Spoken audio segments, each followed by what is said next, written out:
probably no subject that is more difficult to appreciate on a popular level than this rather dry and dismal problem of logic.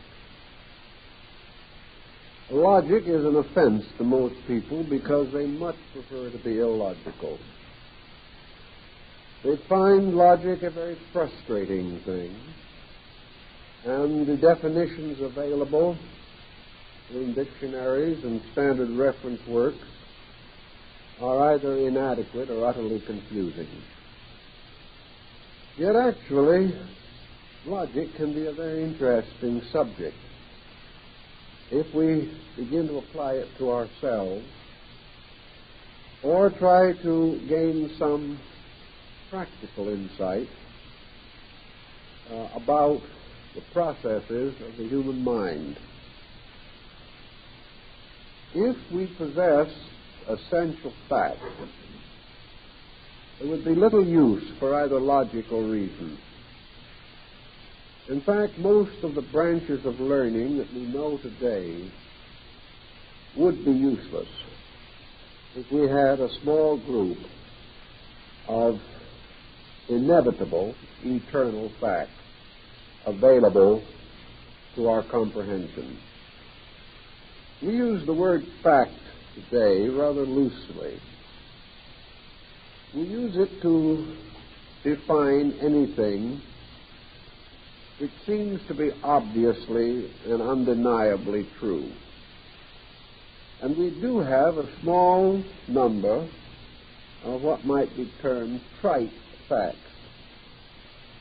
Facts that no one will ever question, but in themselves will contribute very little to our improvement, our happiness, or our security. Thus, there are so-called self-evident things which no one chooses to question or deny. Every once in a while, however, someone assails one of these self-evident things and has demonstrated that many of them can be successfully assailed. For example, it was a self-evident fact in the 13th and 14th century that the earth was flat. No one questioned it.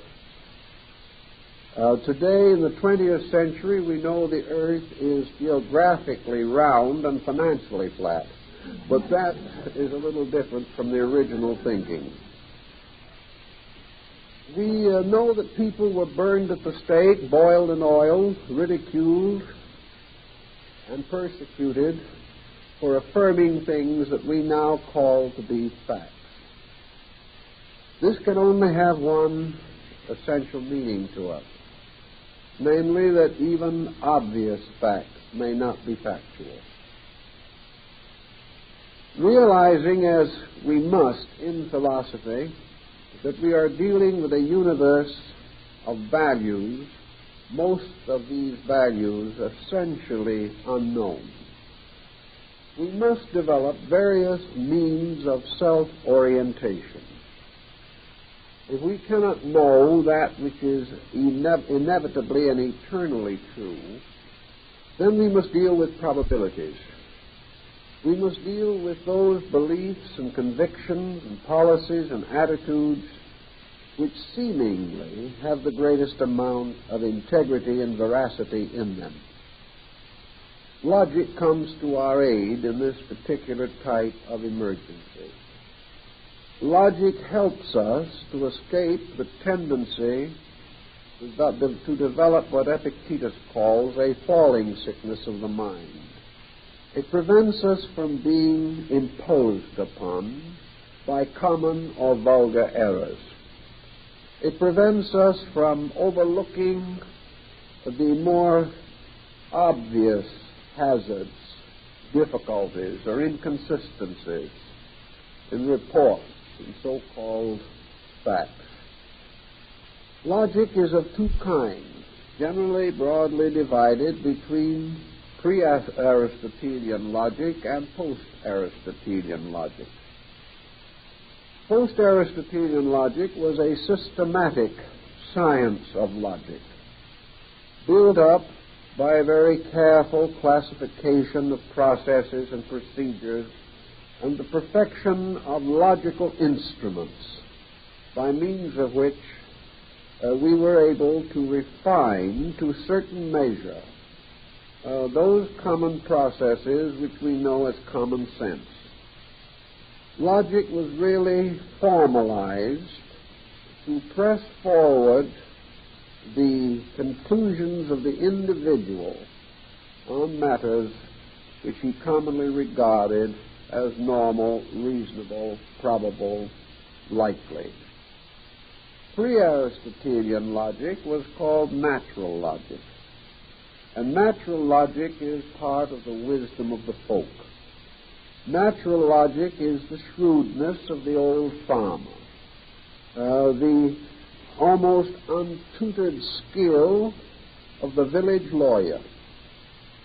At a time when books were few, problems were rather simple, the lawyer depended largely upon common sense, and so did the judge. In those days, the confusion of litigation as we know it today did not exist. And for the most part, justice was discovered by simple, rather ordinary procedures. Natural logic also helped the semi-civilized person to come to certain conclusions that were consistent with his general attainment. Natural logic, therefore, must have some bearing upon the capacity of the person to be logical. It was not a formal structure that could be passed on from one person to another and be universally true for all concerned. It was a kind of homely insight that developed around the natural thoughtfulness, the natural penetration of certain minds that seemed to have special abilities in being thoughtful or reasonable or sequential or orderly in their thinking. Thus, in most communities, there were a few logical persons who were greatly called upon for their advice, their opinions on various matters of significance. Perhaps the most useful phase of logic for us is that it is related to the science of the reasonable.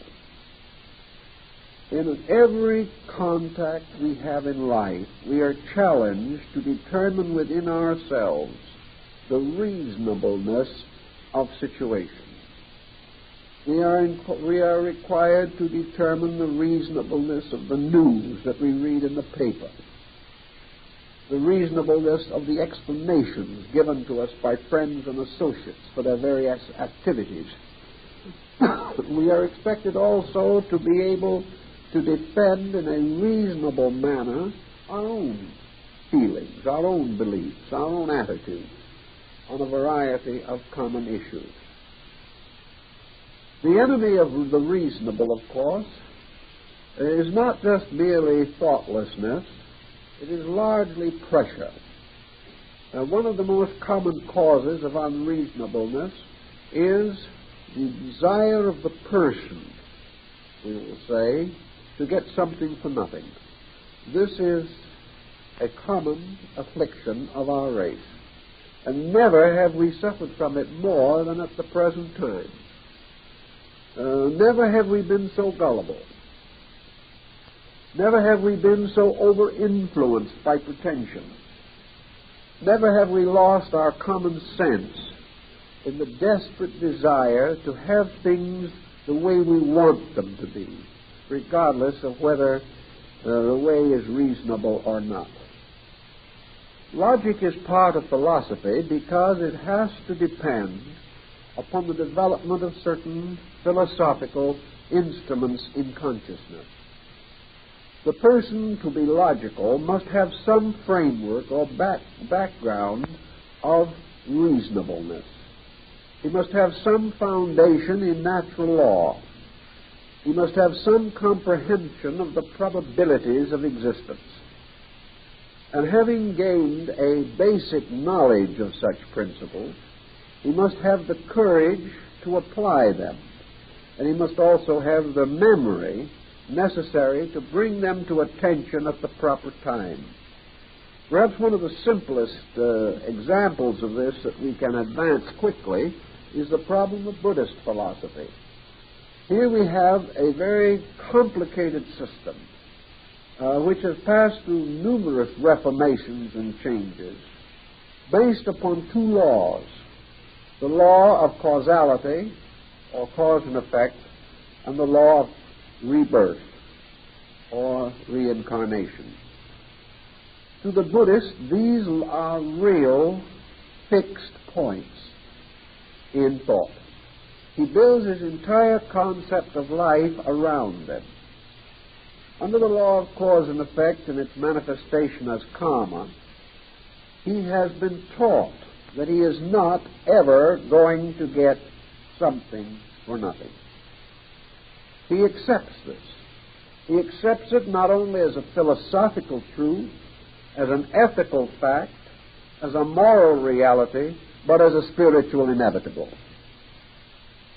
Now, we cannot say that it is possible to demonstrate to the ultimate degree of finality the factualness of the Buddhist position. We can accept it, we can reject it, we can admire it, we can dislike it. But we can only come to the point of saying that in the light of the structure of the philosophy itself, it is reasonable. Furthermore, in the light of human experience, it is reasonable. After all, we have all tried to get something for nothing. We have found it one of the most expensive procedures that there is. We have been disillusioned, deceived, and cheated hundreds of times in our efforts to build a universal value called a bargain.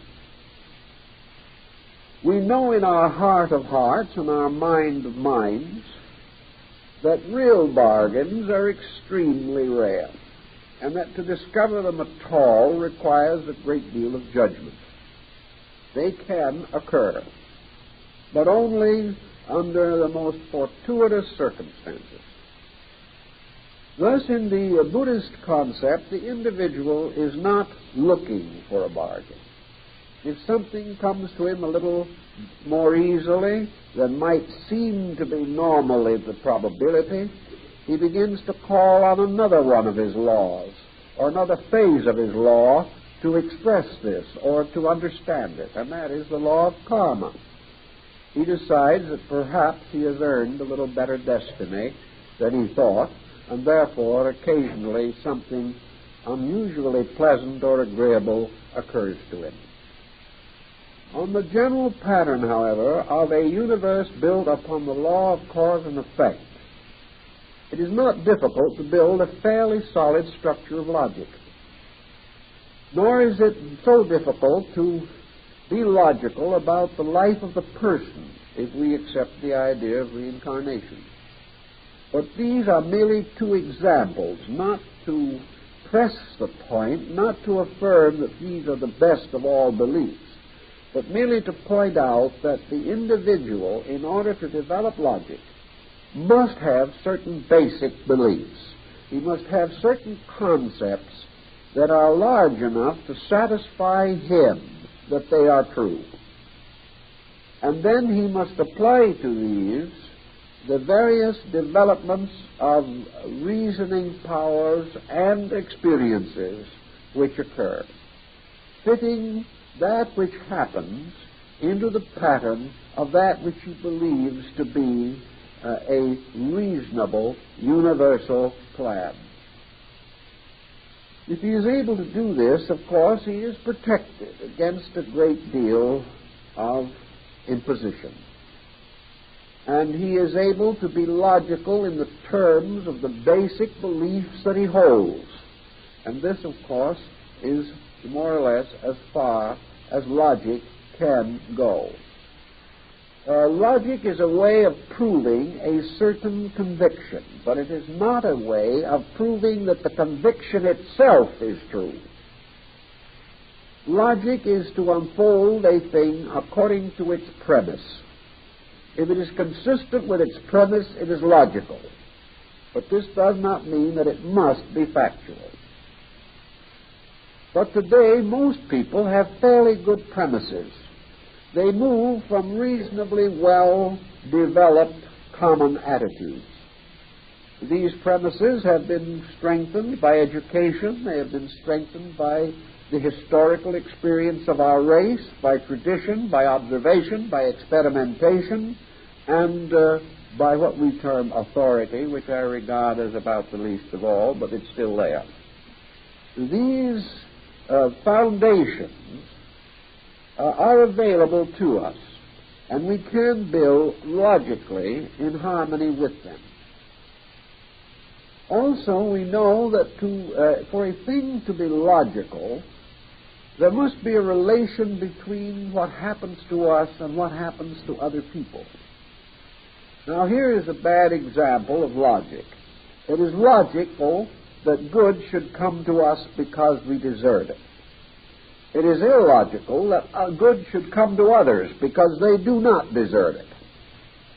Our assumption in this always is that we, by nature, are superior to others.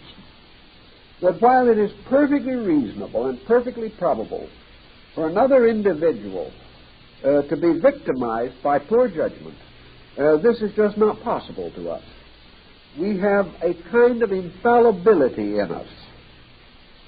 We can say if when someone else is in trouble, it serves him right. But when the same trouble comes to us, to borrow a line from Kipling, the bottom is out of the universe. We no longer have any faith in anything. Thus, we are unable to realize or to admit that we all have the same fallibilities, that we are all subject to the same mistakes, and that therefore we have no right and no reason to assume that any attitude that we possess gives us immunity to the common events of life.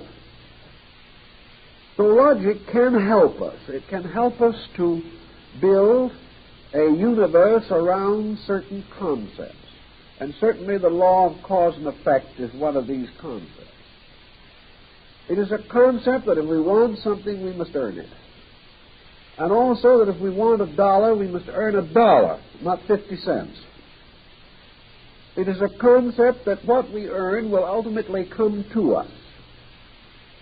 And then we go into another level of logic. And we say to ourselves, what is the meaning of the whole concept of earning and paying? Certainly, we work hard. We gain certain goods or chattels for our labor. These goods we spend or trade or do something with to gain other ends that we want. But what is the meaning of it all? After a lifetime of barter and exchanging, we depart into a universe which, according to the opinions of our philosophers and theologians, will not be devoted to bartering and exchanging. That most of the things we do here are peculiarly related to this kind of life. So it is perfectly reasonable to ask the question, why do we spend 70 years here doing things we may never do again? Now, this is a kind of a sticky question. Now, if we're materialists, there is no answer. There's not only no answer, but there's no reason why we should have lived here in the first place. If we are theologians and believe that we are going to drift off into some paradisical abode where we will spend eternity with the angels, this may also be optimism, but it gives us no real incentive for becoming skillful merchants, good mechanics, does not even give us any particular reason for any art unless it be music, and we are stuck with a harp sometimes. But outside of this, there is no reason for it. Rebirth tells us, well, perhaps we'll come back.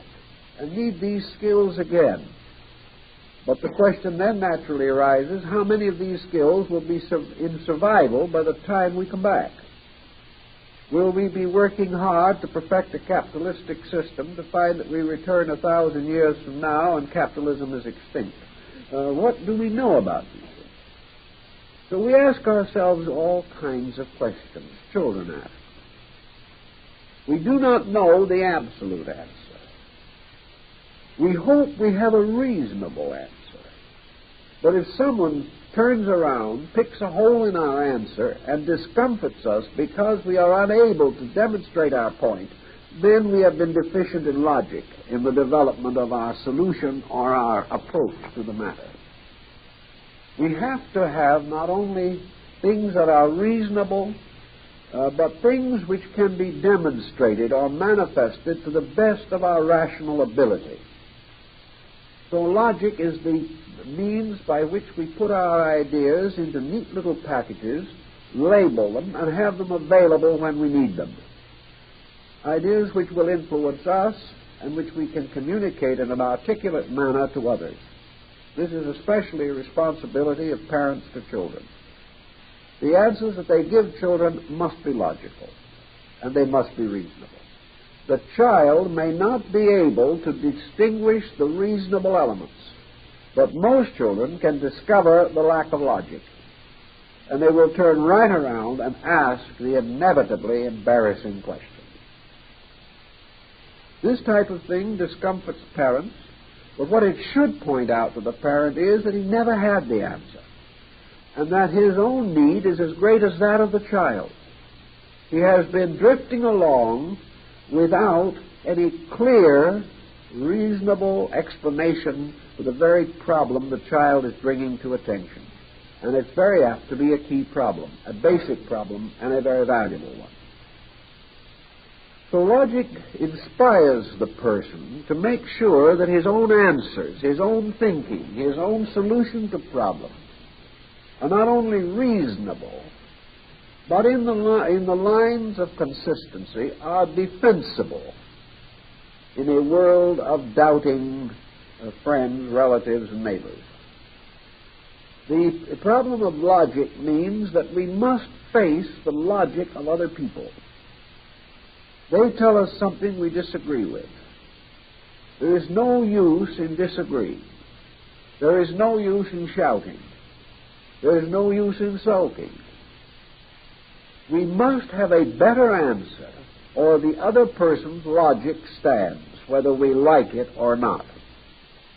If he is logical, if he has developed his premises correctly, if we are unable to find any flaw in the unfoldment of his basic ideas, then we must either agree with him or become better students ourselves in order that we may find flaws that normally we would overlook. So that logic helps us to straighten out, clarify, simplify, and direct both thought and word. Logic helps us to put into a concise statement our ideas about a matter. One thing we observe in logical people is that they very often lack imagination, that they are perhaps too concise, that they are uninteresting because they approach everything in such a peculiarly realistic way that they manage to take most of the romance and drama out of life. This, again, is because they have had too much Aristotelian logic and have never found that the development of the logical faculty is a very beautiful, interesting, dramatic, dynamic thing. They have become logy in it. They have become bound by rules only, until the rules have become more important than the ideas. All rules exist merely in order to clarify ideas. The rule is not the important thing. It is merely the frame by means of which the picture gains new dignity.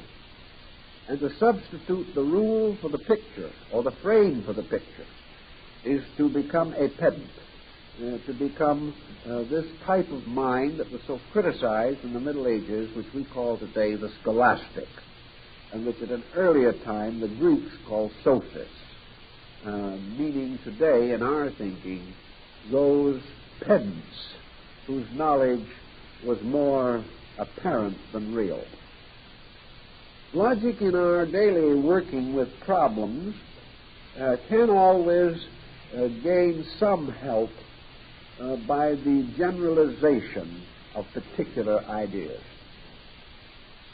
Today we have to realize that we live in a world with billions and 3 billions of other people, and therefore that in some way any attitude that we have, any belief that we hold, must have a fairness about it, must have a larger integrity in it. It cannot be a private idea. We cannot live in private worlds ruled over by a private set of laws which we have invented, defended by a small army consisting only of our own faculties, and perpetuated regardless of the evidence against it that may accumulate in the world around us. We cannot have these private worlds. When we are unable to be big enough and broad enough to escape from these private worlds, we retire into them under pressure and become introverts. Very often the introvert is simply a person who does not want to live in the world as it is, but in a private universe of his own.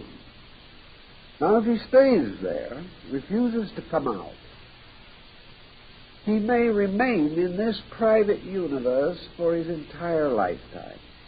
He may populate it with his own kind of gods and godlings. He may make his own rules to run it. He may decree who he will permit and who he will not permit to be a citizen of his private world. In the end, however, he generally has no citizens but himself. This kind of attitude, while perhaps not carried to this extreme, is a common failing.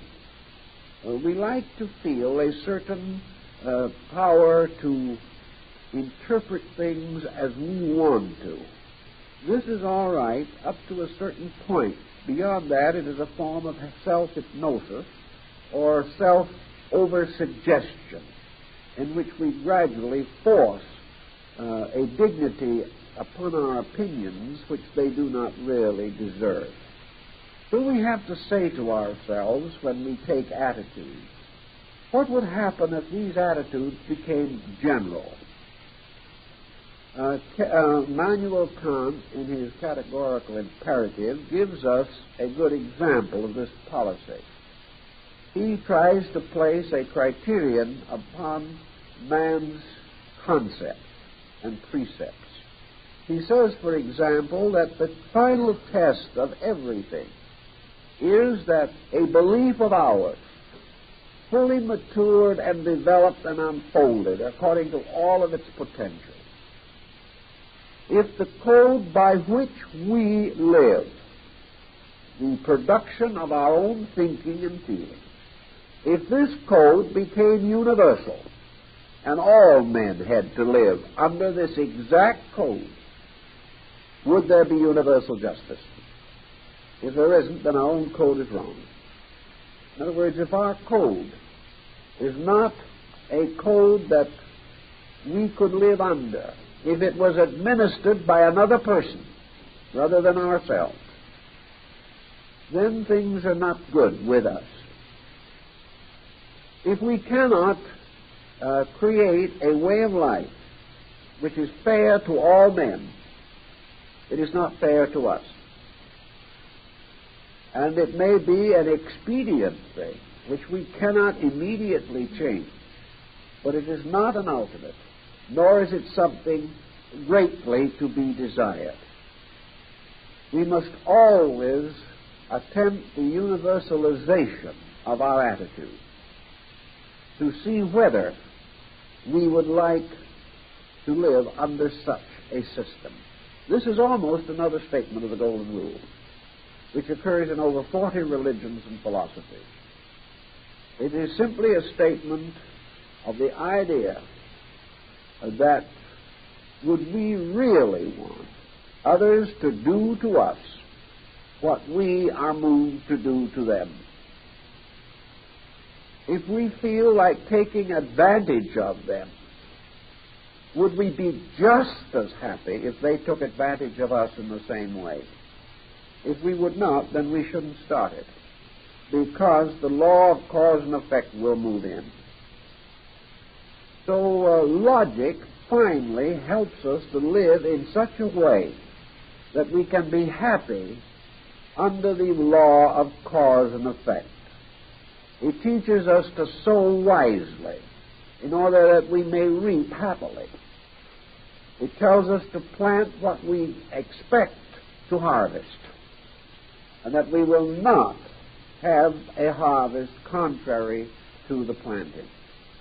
It also warns us to guard the crop carefully during the difficult periods of its growth. For if we neglect the harvest, we will diminish the fullness thereof. It places the universe under a pattern of law. If we do not want to be lied to, we do not lie. If we do not want to be exploited, we do not exploit. If we do not want to be deceived, we do not deceive. If we do not want to be neglected, we do not neglect. We take it for basic fact, as far as we are able to extend fact, that it is extremely logical and reasonable that the things that we do will have inevitable consequences in us, and we must be prepared to live by them. Now, why and how shall we demonstrate this? Logic again comes forward. If we assume this concept of sowing and reaping to be just, how can we logically defend it? We can defend it in a great many ways. We can defend it in the common ground of all logic. First, we can defend it mentally, where we are able to prove by straight thinking that this is true in justice. This is true in man-made law. This is true in every experience that we know. We gain further support from it by the observation of natural phenomena around us. We observe the various habits of creatures. We recognize the wisdom of the ancient saying, "Waste not, want not." We know that this is part of the folk wisdom of our people. History can give us terrible examples of those who have broken these simple rules. So by degrees we build up a very powerful defensive structure. This is not pure logic, but this is what might be termed natural logic. It is the kind of logic which guided the conduct of our ancestors. We can, however, by the skillful use of words, formularize all these facts into simple, direct statements. These direct statements appear in themselves to be beyond controversy. They cannot be denied. The sequence of them must therefore come to a reasonable and inevitable conclusion, and that conclusion is logical. Now, there's no reason why everyone should spend the rest of their time trying to work out logical theorems or make use of the Aristotelian categories in order to arrive at certain conclusions that they want.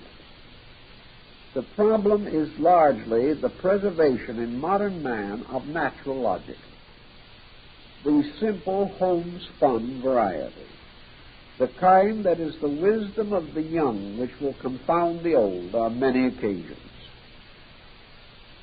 We can gradually develop a kind of common sense which, if we are mindful of it and continuously live according to it, will take out of our lives many of the unpleasant incidents with which we are afflicted. We can remember certain very simple formulas in the working of these problems. We can say to ourselves, a certain man has cheated us. This man, in turn, has cheated others. And we must therefore come to the logical conclusion that he is not honest. And on the basis of this conclusion, we must be on guard against him at all times. Now, this is not so difficult if we are quiet and in an impersonal mood, but you'd be surprised at the stream of younger people who come to me who have made illogical marriages, not because they were not students of Aristotle, but because they lacked ordinary common sense. A person under the glamour of romance, for example, will come and tell me frankly that she has become smitten by a young man who has been for years a chronic alcoholic. This individual has never been able to keep a job, and he has a bad police record.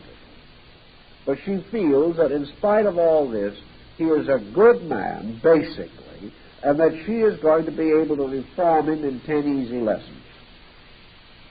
Now, by this we have a good example of bad logic.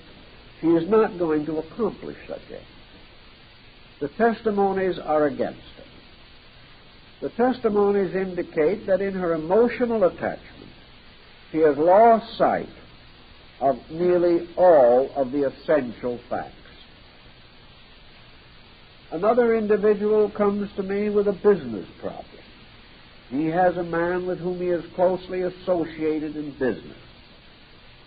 In a number of personal affairs which have arisen in their lives, matters largely of friendship or social relations or incidental things, the man who came to me learned several matters about his business associates. First, he learned that he was a tax evader. He learned that he chiseled in every way possible and was perfectly willing to perjure himself on his tax returns. But my friend said, well, after all, taxes are not very fair, so I don't blame him. Maybe I'd do the same thing. A little later, he found that this man had a beautiful and congenital habit of lying. Whenever he was in a difficulty, he lied. When he didn't want to do something, he lied. The lies were mostly comparatively harmless. They were just nice little white lies, but they were getting a little gray with constant wear. He also found out that this individual was perfectly willing to drive a sharper bargain than the facts justified. That this individual was perfectly willing to misrepresent products.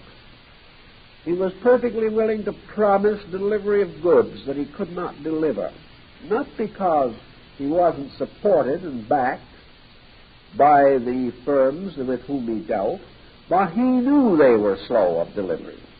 He knew that he could not promise these things, yet he promised, fully aware that he could not keep his word. Little by little, the man who came to me got an impression of this man that was pretty bad. But after having this impression built up and sustained for several years, he was never able to understand why this man suddenly cheated him. There was just no other probable outcome. Logically, reasonably, this man would ultimately cheat anybody for the fact that he had this kind of a basic disposition. But because he was friendly, because he was affable, because he was good-intentioned, apparently, the people with whom he dealt were off guard and were seriously imposed upon. Now, anyone who has the tendency to think straight can avoid these kinds of problems. He can also avoid problems of excessive debt. He can guard against allowing his emotions or his appetites to cause him to take on unreasonable responsibilities that he cannot meet. If he sat down and figured out the law of probabilities, he would be in a much stronger position than he is under his present way of thinking. One man came to me who had a little more of the logical attitude within himself. I think he wanted me to help him to be illogical, but I couldn't oblige. What he was explaining to me was that he was buying a house. Actually, he was buying a house that was way out of his financial class. He was buying a house, and he sat down with me and he figured it out. He says, it is going to take me 20 years to pay for this house. And in order to pay for it, and to maintain my family in a reasonable security, I cannot be sick for one day or out of work for one day in that entire period of time. Is it probable that I can make this transaction safely? The answer, of course, it isn't. It isn't so. He would have to have some backlog to protect him. If this man had enough additional funds to maintain himself for 2 years, at any time during the period under consideration, he might have taken the chance. As it was far too dangerous. Yet most people would never stop and think of this. They think of only the refinancing, or the possibility of bluffing their way through, or the even more dangerous situation of ending up with various indebtedness on which they're paying from 12 to 20% per annum. People just will not sit down and quietly put 2 and 2 together and get 4 as the result. So if we can train minds just a partial way along this thinking things through policy, then we find that there are many simple rules, simple guides, simple ways by which we can protect ourselves against unusual and unreasonable stress. Wherever we do not make this protective move, where we do not think these things through, we hazard not only our security, our happiness, our friends, but we also hazard our health. The individual, having made unreasonable moves and forced to defend them in one way or another, may pay with his life for the additional anxiety that he has brought upon himself.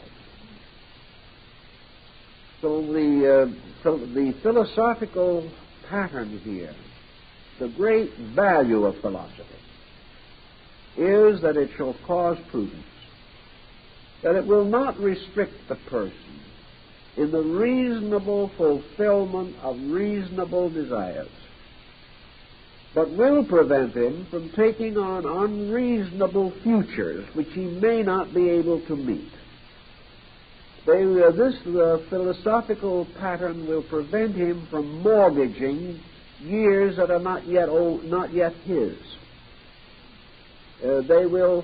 These principles will help him to be able to sit down quietly and reason through the intensities of his own desires, reason through the pressures of his own ambitions, and try to arrive at a course of action which is defensible in terms of common sense. If he can do this, he will not have too many difficulties. So what we call natural logic is that the person shall have normal expectancies as to the outcome of the various things or patterns with which he is concerned. He will set something in motion with a full awareness of the responsibilities and the opportunities. That he will accept debt advisedly, knowing that sometimes he must accept it. That he will never abuse the privilege of owing money. He will never go so far in a situation that he endangers all because he must have something. This type of discipline takes philosophy out of the realm of abstraction, where we have tried to keep it in the cloistered sanctuaries of universities, and puts it to work where it belongs, in the daily existence of individuals who must defend themselves in this particular generation against a wild array of illogical and unreasonable pressures. The individual must become more quiet as the world becomes noisier. He must become more careful as the world grows more careless. He must compensate for every dereliction of society by a further intensification of his own integrity. Otherwise, he is ultimately going to be drowned in a sea of common mistakes. Now, when we come to sum up this problem of logic and of the reasonable, we must naturally flow with it into the next branch of philosophical study, and this is ethics. Now, ethics is concerned primarily with two problems, but before we approach them directly, we know that ethics must seek the definition of morality. Ethics has to do with the nature of moral good and moral bad. Now, this problem is hardly less complicated than the one involving logic. And it is somewhat more difficult because good and bad emotionalize so rapidly and rationalize so slowly. The whole problem of good and bad is extremely relative and has been subject to more ramifications and changes in the course of human history than perhaps any other basic concept. However, in the basic definition, morality must be that by means of which individual conduct contributes the most to collective security. Morality must have to do with the individual's concept of what is right. And what is right must be a positive statement of value. Morality then does break down into the two divisions which I mentioned. Morality being, first of all, what is the present good? How are we to approach the problem of contemporary value? But morality goes a step beyond this. For morality must define the nature of future good, because it is only by the definition of future good that civilization grows. Without a vision of something better than it is, everything fails. Thus, we must have not only a nature of good as we know it, but of better as it could be, or as the future naturally implies a reasonable growth. This growth being a growth not only in a state, but in value.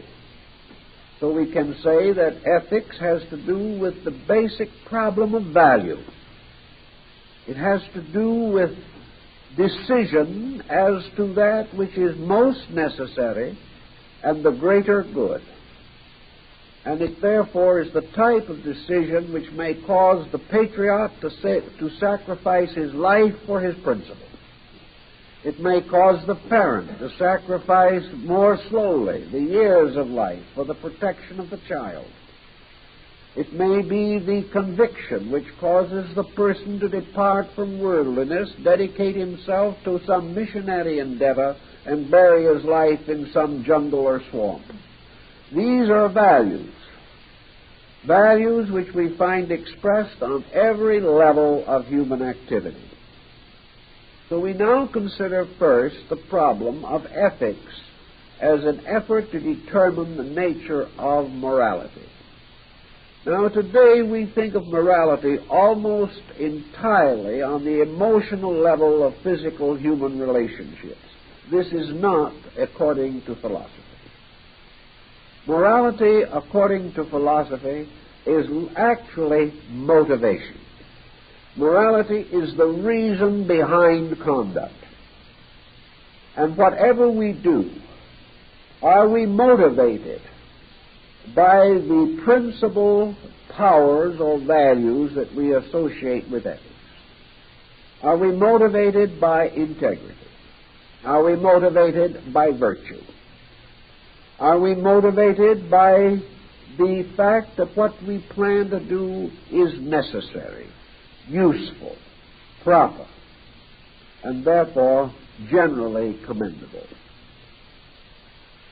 Morality includes the element of mental and emotional integrity and physical honesty. Honesty is the long physical shadow of integrity. And many persons who are honest from fear only. They are not persons of basic integrity. Morality, then, has to do with whether or not we shall compromise value for any reason, for any consideration. Logic would say, don't compromise it because it is unreasonable.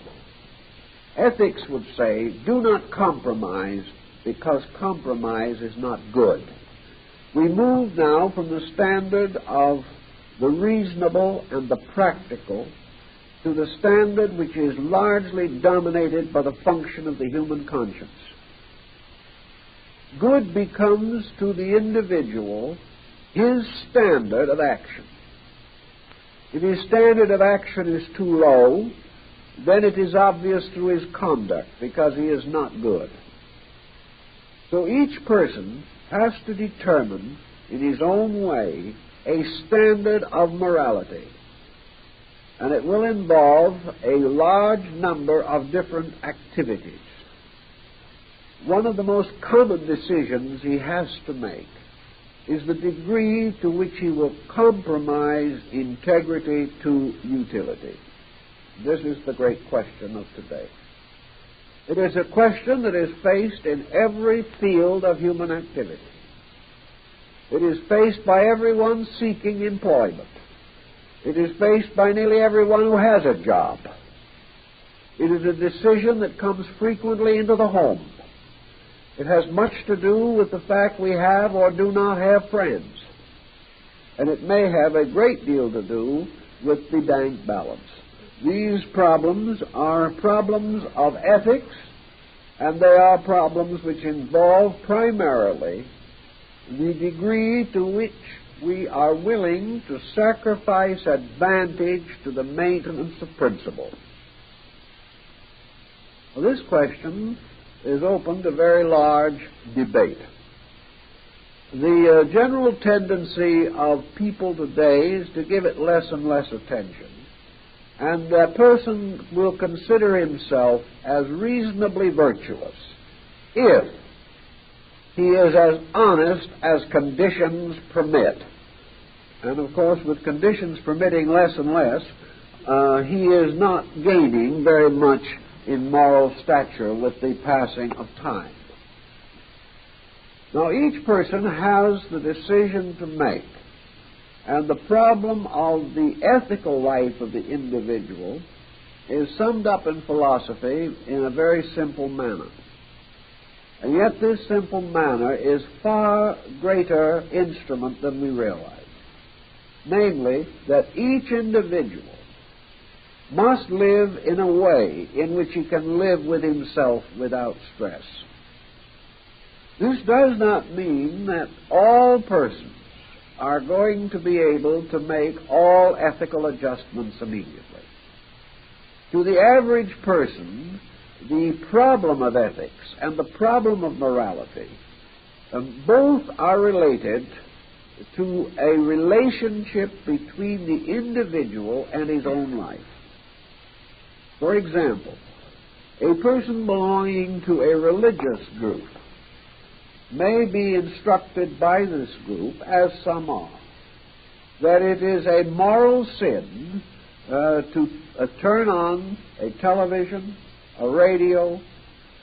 It is a moral sin to go to a theater or a dance, and it is a moral sin to read romantic or non-religious literature.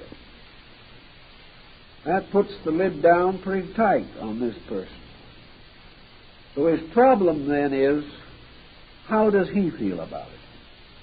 If he has assumed this faith, if he is convinced that the faith is true, if he has voluntarily committed himself to what he regards as the deepest religious principles that are possible to him, he is by this act committing himself to the rules of that organization or group. If he is sincere, whether he is reasonable or not, if he is devout, whether he is sensible or not, he cannot break the rules which he affirms to be true without damage to his own character.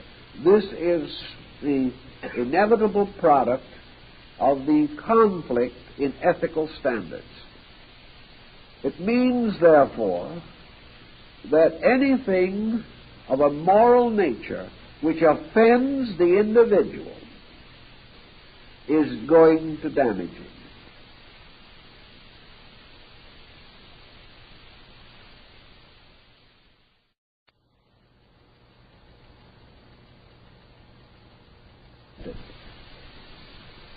In some instances, the individual has gone directly to the organization and resigned, as making a statement that he is no longer in favor of it. But if the organization is religious and he has taken certain sacramental obligations, the question is, can he resign from his vows? That is a very much more difficult one.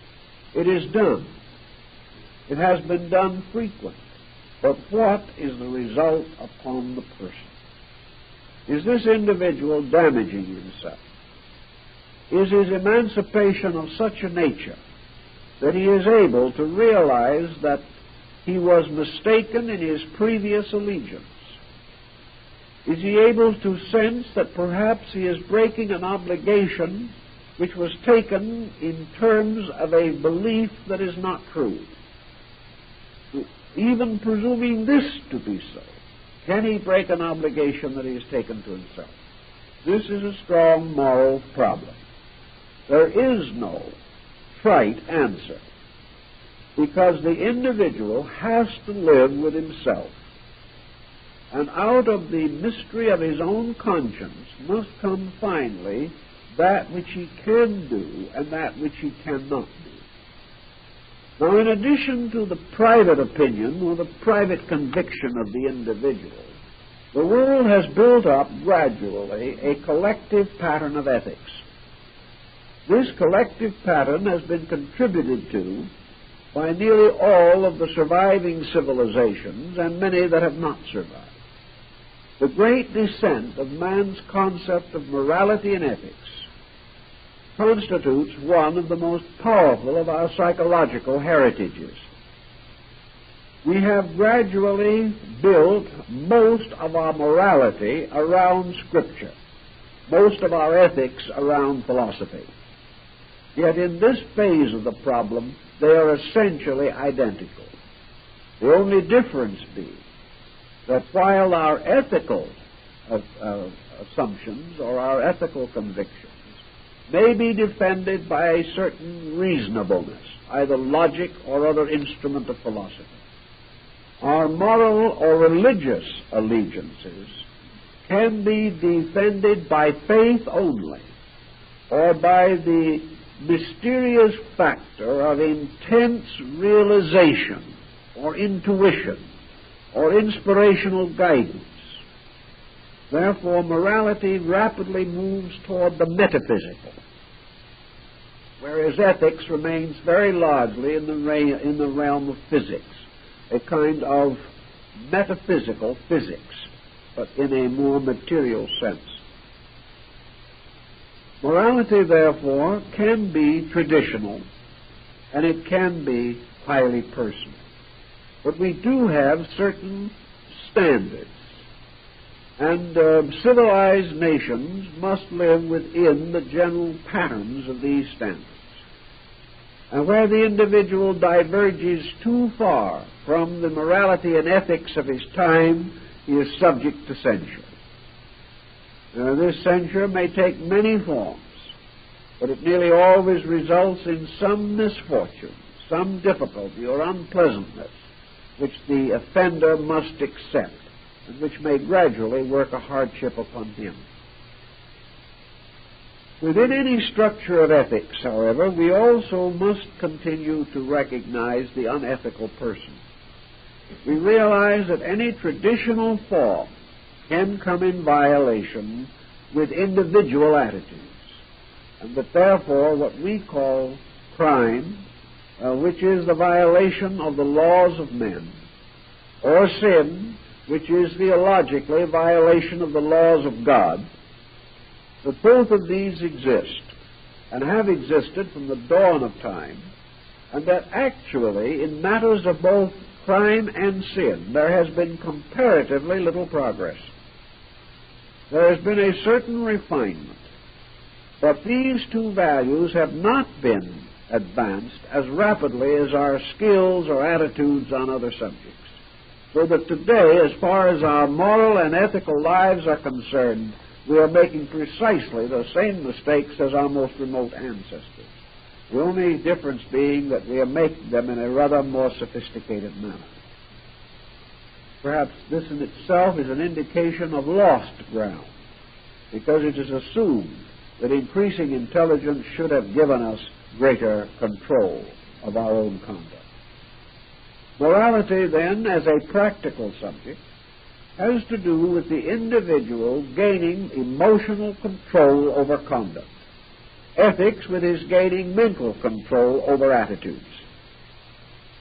Both of these have their very obvious and very practical expressions in human society. And nearly everyone who is interested in advancing himself, gaining a better attitude toward life, freeing himself from old fears and doubts and anxieties, and gaining a sense of integration in life and into the life of the universe, must try in some way or other to discover principles which will guide his ethical and moral convictions and at the same time not offend his intelligence. This is not always easy, but gradually systems of philosophy have accomplished this. We know that for the most part, the world's greatest heroes, those for whom we have the greatest admiration, regarding them as the noblest of human beings, have been outstanding examples of constructive morality and ethics.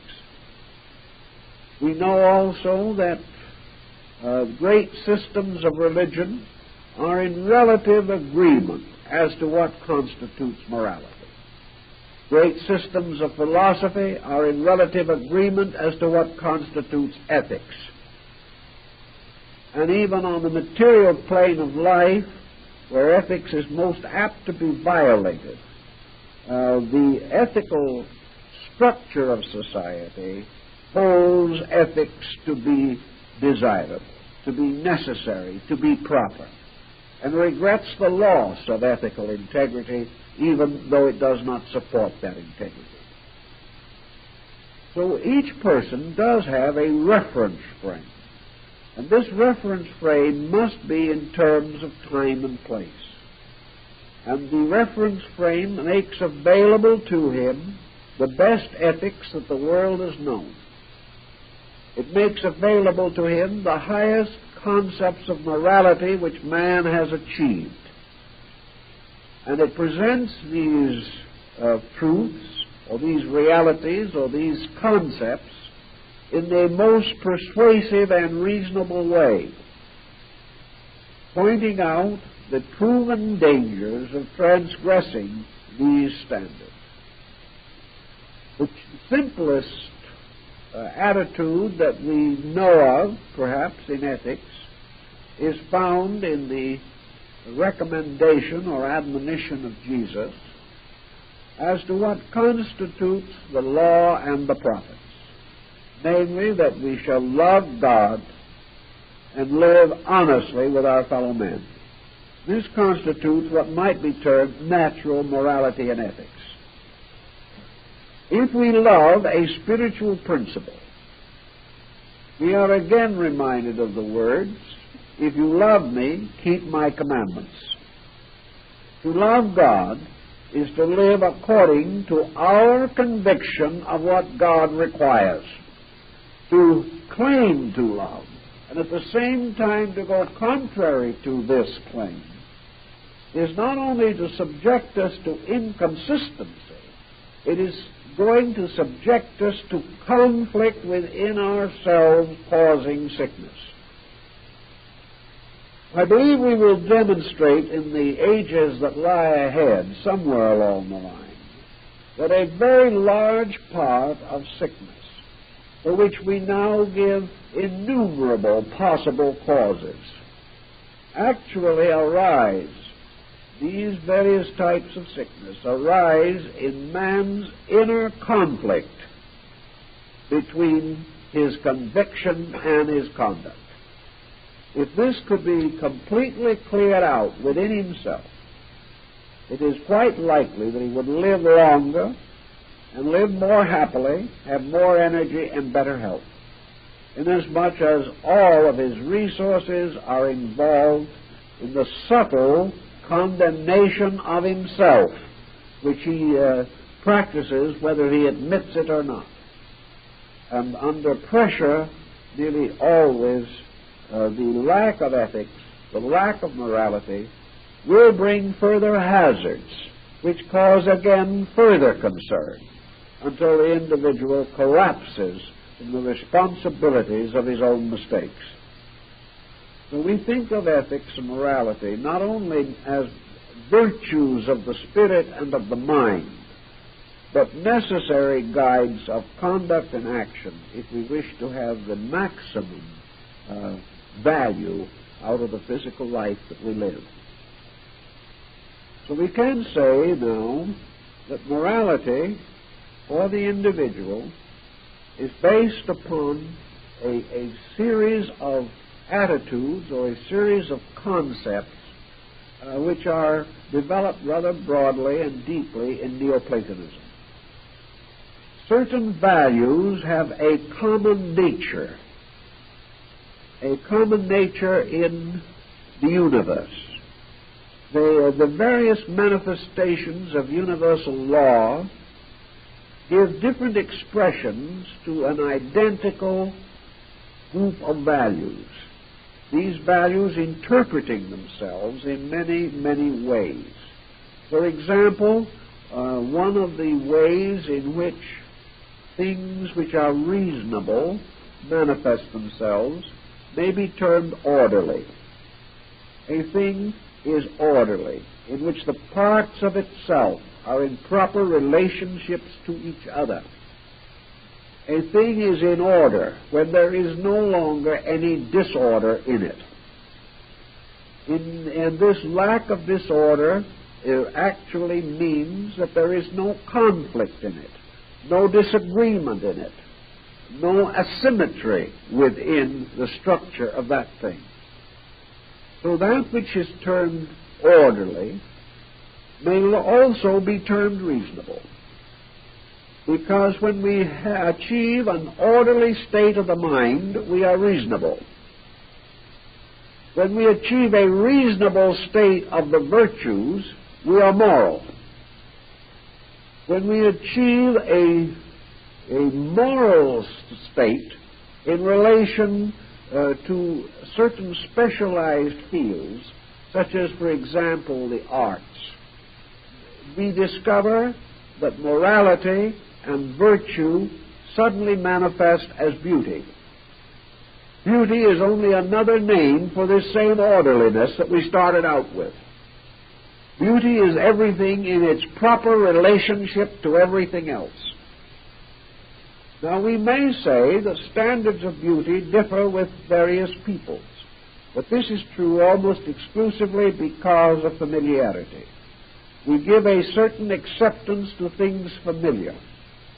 But at the same time, these familiar things must be acceptable to our standards of aesthetics and integrity.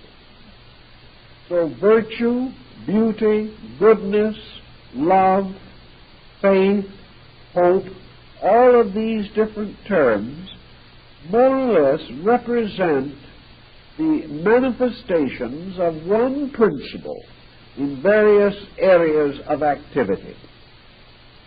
And that which is beautiful is harmonious. That which is harmonious is ethical. Then we have a scientific sequences. We have scientific types of order, as we represent it in the magnificent universal geometry manifested in snowflakes. We say that a snowflake is a magnificent example of universal order. Because it is this, it is beautiful. Because of it being a representation of universal order, it must be good. Because that which is manifested according to its universal has to be good. It is when it is distorted away from its universal that it ceases to be good. So we are dealing with all kinds of patterns. We are dealing with musical harmonies. For the Greeks were very quick to point out that musical discords were immoral, and that the individual who permitted himself to be influenced by them would destroy part of his own integration. Now, whether they are fashionable, whether everybody likes them, whether they give a certain unreasonable stimulation to jaded nerves, the fact remains that discords are not good. And that which is not good does not produce good. And that which is not good, when brought into contact with the consciousness of the individual, hurts that individual. And if this not good remains too frequently as an oppression upon the spirit of the individual, his own moral nature is injured as a result. We may say the same thing of various color harmonies. An asymmetrical work of art is not good. That which by its nature is without morality, by its implication is without ethics, by its structure is without order, and by its color or form is without harmony. This thing is not good.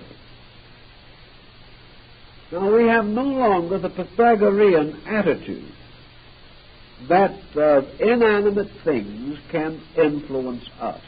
Yet we know they do, regardless of whether we admit it or not. We know that the environment in which we live may be inanimate, but it is an influencing fact. We know that our profession is not a living entity, yet it will change our character.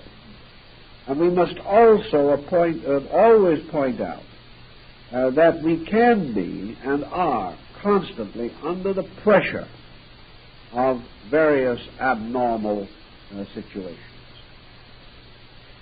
So in our ethics, we have to realize that there is ethical and non-ethical art. This brings us to another point. Can we use three terms here? Can we say ethical, unethical, non-ethical? We have used this conveniently in recent years in various ways. We say moral, immoral, and amoral. We use various terms to indicate a neutrality between the extremes. The purpose of this neutrality being to deprive the subject discussed of any value, assuming that it can be neutral. That we can say that a thing has neither good nor bad meaning, therefore that it has no meaning. But we are not in nature able to demonstrate that anything that exists has no meaning. We have no way of demonstrating that any situation, condition, or quality that arises can be neutral, even though we may try to make it so. Everything must finally verge toward the good or the bad. It cannot be completely in equilibrium. We're reminded again of the good words of the Holy Book, namely that which is neither hot nor cold the Lord speweth out of his mouth. And this is the problem of all this so-called equilibrium situation, a situation in which the individual feels free to express himself in any way that he wishes to because he does not put a directive upon that expression. He doesn't have to. The expression itself has to be direct. Therefore, he must take responsibility for the directive regardless of whether he is willing to assume that responsibility or not. He cannot say, as some parents do, we can lie among ourselves, but the children must tell the truth. He cannot say this. He cannot say that he is using a non-directive line because he is advising the children not to lie. He cannot escape the fact that whatever attitude he takes has a directive. And in this world there is no person so humble or so ignorant or so perverse that he does not have at least two disciples in the course of living. Someone is going to copy him. Someone is going to use him as a standard, whether he is high or low on the level of human affairs. So we cannot avoid the idea of the final ethical and moral results of conduct. Therefore, we must dismiss also the amoral, non-ethical universe which we have been trying so desperately to maintain. There is not one single thing in nature that does not affect any creature that is conscious of that thing. We may assume there are forces or situations that do not affect us because we do not know of their existence. They may affect us subjectively, however. Of this we are not sure. But one thing we do know is that the sunrise and the sunset, the full moon and the new moon, the rising and setting of the stars, the sounds of both man and nature, the architecture around us, the various processes and policies which we create, the clothing we wear, the food we eat, the attitudes we hold, the attitudes that others hold to us, all of these things and an infinite diversity of other things, all affect us. All affecting us in terms of strengthening morality and ethics or tearing down morality and ethics, causing the individual to verge toward the good or away from the good. And life as a total experience is made up of these innumerable pressures, which in some way must come into a summary. They must finally form one compound. And this compound then becomes, we may say, the symbol of the total result of living. We have advanced a little by innumerable and diverse courses, or we have retarded ourselves a little by one group of factors or another. But every individual coming out of this life at the end of an embodiment leaves this world a little better or a little worse than he enters it. No one leaves in a completely neutral condition. No one takes out precisely what he brought in and no more and no less, because he cannot survive over a period of years without in some way being affected. Thus, we know that morality and ethics constitute continuous challenges to our integrity and to our values. And we then try to find simple ways of applying some of these challenges to the obvious associations of daily living.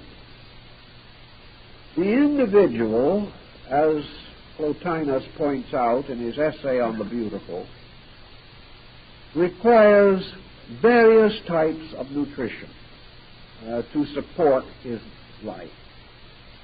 Plato, again, in the Banquet of Olympiodorus, gives us the same general thinking. Man exists only because of nutrition. His entire manifestation is due to the fact that there is enough fuel provided to enable him to continue in various functions. This fuel is not all of one kind, any more than the fuel used in a very elaborate machine may be all of one kind, as in a combustion motor where at least 2 or 3 kinds of ingredients or fuels or materials are necessary to maintain the efficiency of the device. Each person, therefore, as Plotinus points out, must receive nutrition. He receives it in many, many ways. He receives it from the sun and the moon and the stars and the earth beneath his feet. He receives the magnetic currents of nature, which are invisible to him, but which must certainly be nutritional to certain invisible parts of his own composition. He lives in a universe of energies, to which he responds in varying degrees according to his nature and constitution. In addition to these factors, he has 3 obvious forms of nutrition necessary to the maintenance of his physical existence, not as a body, but as a person in a body. In other words, the personality, the character, the temperament, the compound thing we call the individual in the material world must have 3 basic types of nutrition. He must have physical food. If this physical food is diluted, polluted, or corrupted, he will be sick and or die. If this food is not available, he will starve. If this food is not of proper quality or is inordinately indulged in, he will ultimately destroy himself. Therefore, immoderation in all things is destruction. He must therefore have proper food of a proper kind, under proper conditions, and in proper amounts. This food must be good food. By good food, we come into a moral question now. It must be honorably produced, honorably prepared. There must be no adulteration or chemicalization or evasion of good or pure food and drug laws. Anything that contaminates the food contaminates the body and injures it. And we are rather careful in this because we do not, any of us, particularly want to die of ptomaine poisoning. We do the best we can and grumble at the fact there is so little we can do in comparison to what we believe would be an ideal diet.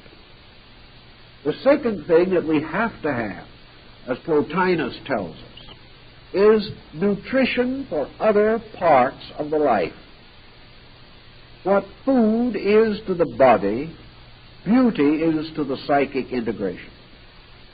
The individual must receive a continuous nutrition of harmony, beauty, order, morality, and symmetry. He must be exposed continuously to the affirming within himself, or the restoring within himself, of the supply of idealism for which the soul is in continuous need. If the soul receives contaminated food, it sickens. If the food is too bad, the soul, as far as its function for man is concerned, may be said to die, although it does not actually perish. But it is sickened unto death. And any food which destroys the harmony of the soul, destroys man's ability to be a well-organized, well-ordered, happily adjusted human being. So every day, just as man takes in food, so must he likewise take in beauty. Now, the Chinese have a very interesting policy about this, which, while it is not necessary to our thinking entirely, shows that even 3,000 and 4,000 years ago, the Chinese, like the Greeks, were aware of this. And they tried to work it out in a very simple matter of food symbolism itself. The Chinese say that a meal placed in front of you must be nutritious. That is, it must be composed of food that is well prepared, nourishing, properly grown, and properly ripened, and properly diversified to provide a balanced ration. Now, this is all utility, and the result could be a kind of an emaciated-looking hash of some nature. Might have everything in it, but it would not be especially palatable. But the Chinese says that no matter how nutritious the food is, if it is not beautiful to the eyes, it is fake. The individual must find beauty in the food. He must look at the plate and he must say, this is a lovely meal. This is a magnificent bit of still life. This is something that I enjoy looking at. And because I enjoy looking at it, I'm going to digest it better.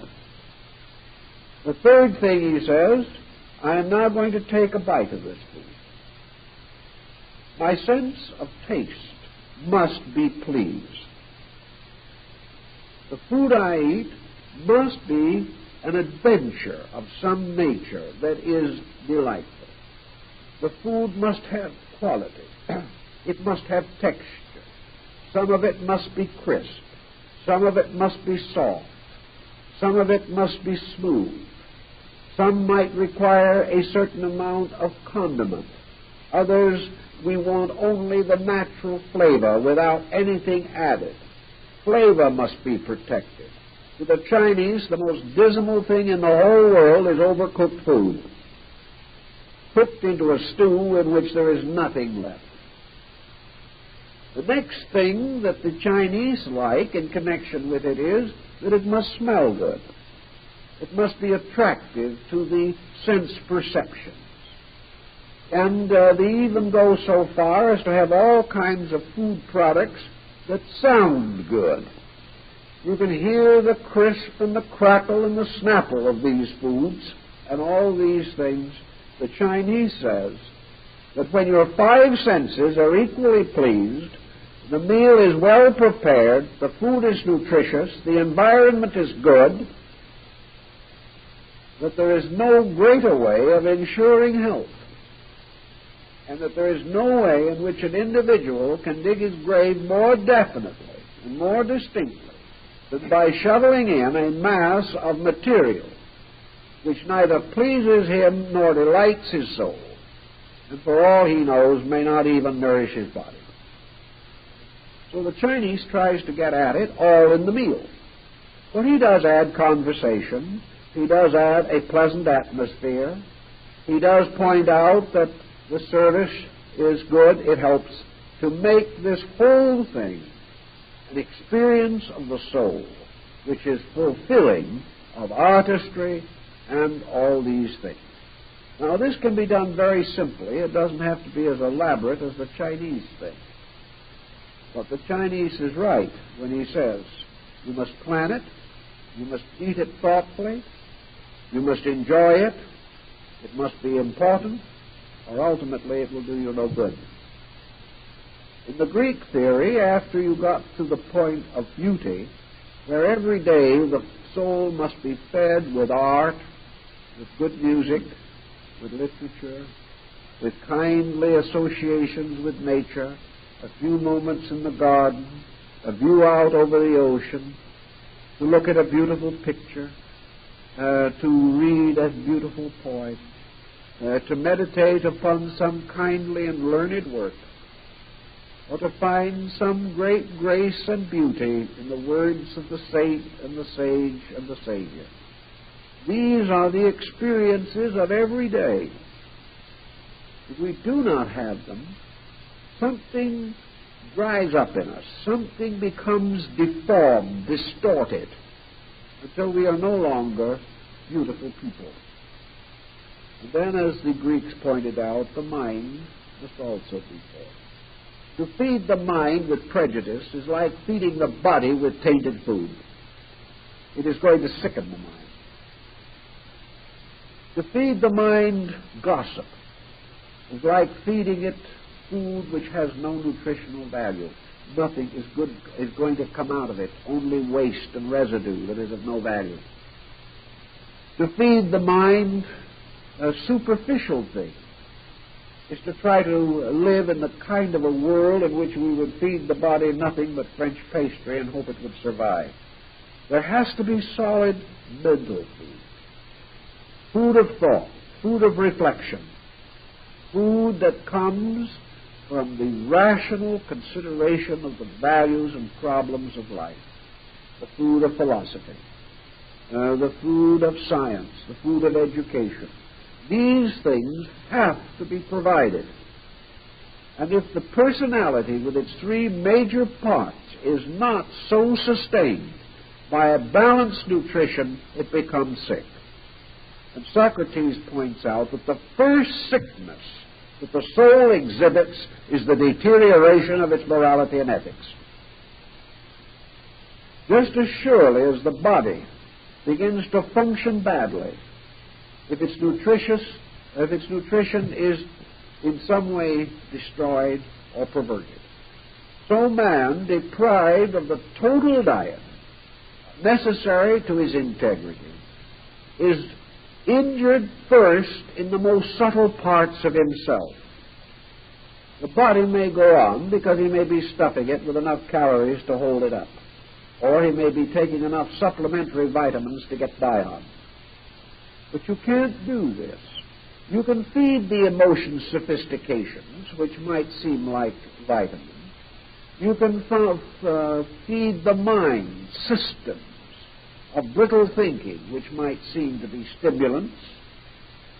But at the same time, the mind, unless it is given the food upon which mind grows naturally, and the emotions, unless they are given the nutrition which helps emotions to mature, deepen, and enrich, unless these values are provided, the individual begins to deteriorate from the top down.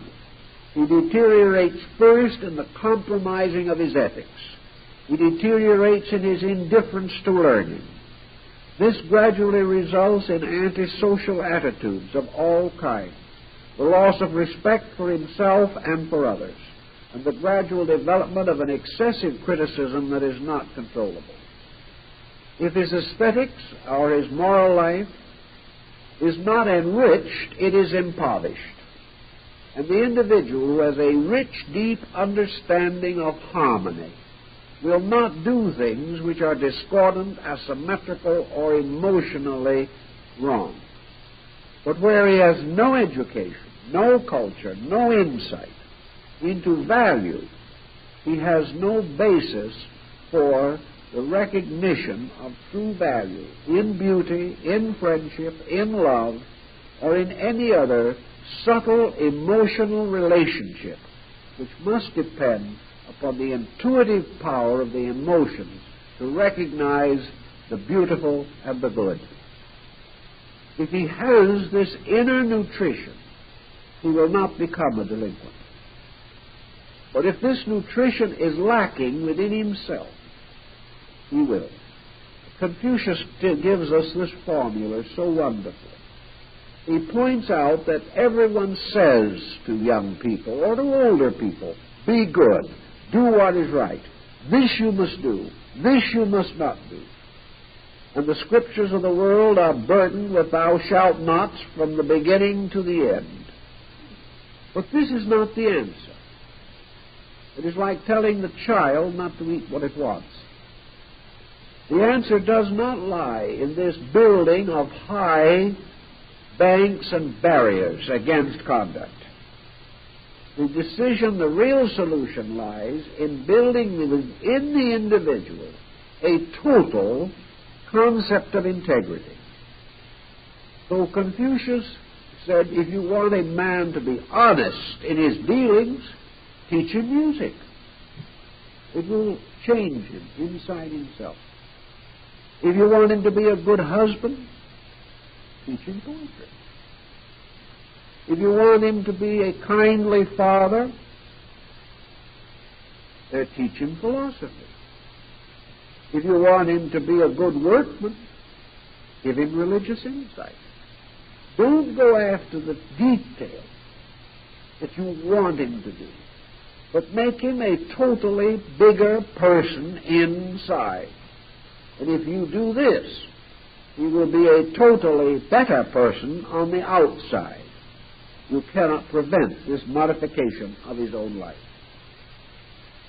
So if we want to make these changes, which we realize would be a little helpful now and then, if we want more courage, we must cultivate these values. Now, as most philosophy has demonstrated, these values are corrective of the excesses against which they have been properly contrived or built up. The individual, for example, who is selfish, has lost symmetry of soul. If he gains beauty of soul through the enrichment of his emotional experience on all reasonable levels, particularly in aesthetics, this individual, as his appreciation grows for that which is truly beautiful, inevitably becomes less selfish. The individual who has discovered great beauty is like the Chinese, who, having discovered the infinite wonder of Tao, has very few desires as far as possessions go. He is not controlling himself. He is not going without because he must decide between virtue and vice. But he suddenly discovers in the cultivation of beauty that selfishness is simply foolish. That the only things he can ever really own are the things which are in his own consciousness and which can never be taken from him. So as before he might have been trying to gather up a little comfort from the world, he goes out and sits quietly under a tree and shares the eternal comfort of the universe. All changes within the individual, therefore, lessen negative intensities. And as he grows in morality and ethics, by the quiet encouragement of these things, he becomes a totally better person. And that is one of the reasons why, for so many years, we have been doing everything possible to interest people in music, in art, in fine things outside of religion and philosophy on which their minds have become so set. They are trying so hard to be good and to be wise that they do not realize that this beauty that they need and this wisdom that they desire will grow within themselves by the almost effortless effort that is Taoism itself. The simple, increasing love of beauty, the recognition of nobility, the quiet enjoyment of gentle learning. These things are the medicines and the foods by which the inner life of man matures and perfects itself. The man who loves beauty does not need to fear death. He may not be able to take his pictures and his paintings and his etchings with him, but he will take with him the power to enjoy universal beauty. The man who loves music may not be able to take the old violin with him, but he will be able to be quiet wherever he is in space and hear the music of the fields. So all these great values enrich the inner life, and in so doing confer upon man the benefits of an immortal existence which will be eternally beautiful.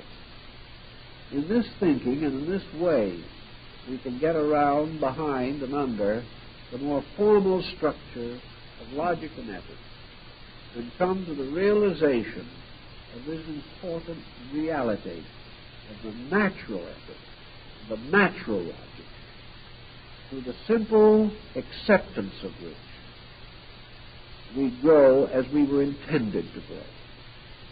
Not by great pain. The lily of the field does not grow in pain. It grows in fulfillment. It grows because growth is its natural quality.